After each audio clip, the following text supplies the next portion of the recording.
Donald Trump প্রশাসন বলছে তারা ইরান যুদ্ধে এগিয়ে, কিন্তু ভেতরের চিত্র বলছে ভিন্ন গল্প।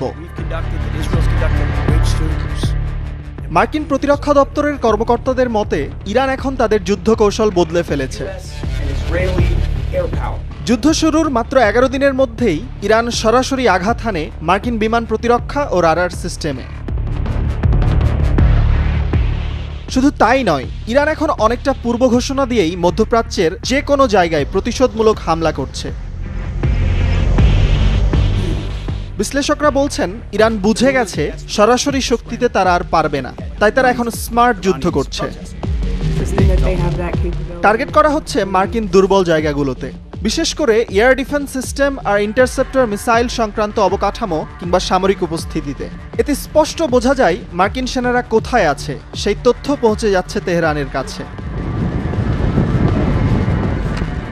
আরও চিন্তার বিষয়, আগের যুদ্ধগুলোতে ইরান সাধারণত আগে সতর্ক বার্তা দিত, কিন্তু এবার কোনো সতর্কতা নেই, সরাসরি আঘাত। ইরানের কৌশলের মূল অস্ত্র হাজার হাজার সস্তা ড্রোন, যা দিয়ে তারা শত্রুদের অর্থনৈতিক ও মানসিক দুদিকে আঘাত করছে।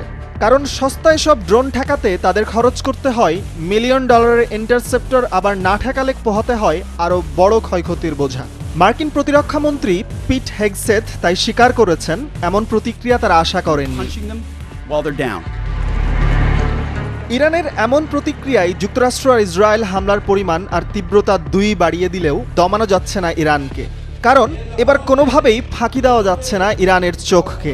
কাতার, কুয়েত, সংযুক্ত আরব আমিরাত, সৌদি আরব, ইরাক এবং বাহরাইনের যে কোনো হোটেল কিংবা সামরিক স্থাপনায় লুকিয়ে থাকা সেনাদের নিখুঁত টার্গেটে মারা হচ্ছে। সেই সাথে দেশগুলোতে থাকা বিলিয়ন ডলারের মার্কিন সামরিক সম্পদ ধ্বংস করছে একের পর এক। এবার যুদ্ধে ইসরায়েলের অবস্থা আরও করুণ। উত্তর দক্ষিণ কোনো দিকেই নিরাপদ নয় ইসরায়েল।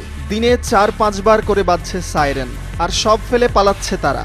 ইরানের প্রতিশোধমূলক হামলায় ক্ষতিগ্রস্ত হচ্ছে পারমাণবিক গবেষণা কেন্দ্র, শিল্পাঞ্চল কিংবা বিদ্যুৎ স্থাপনা। আর লেবানন দখলে থাকা সেনাদের হতাহতের খবর আসছে প্রতিদিন।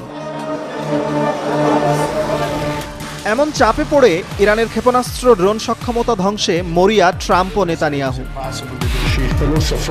কিন্তু ভয় এখানেই, পেন্টাগন এখনো জানে না ইরানের সব ক্ষেপণাস্ত্র কোথায় আছে।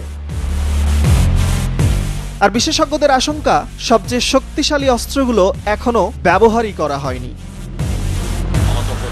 সবশেষে সবচেয়ে বড় সত্য, শুরুতেই বড় আঘাত পেলেও ভেঙে পড়েনি ইরান, বরং আরও হিসেব করে খেলছে। প্রশ্ন এখন একটাই, এই যুদ্ধ কি শেষের পথে, নাকি এটা কেবল বড় ঝড়ের আগের নীরবতা?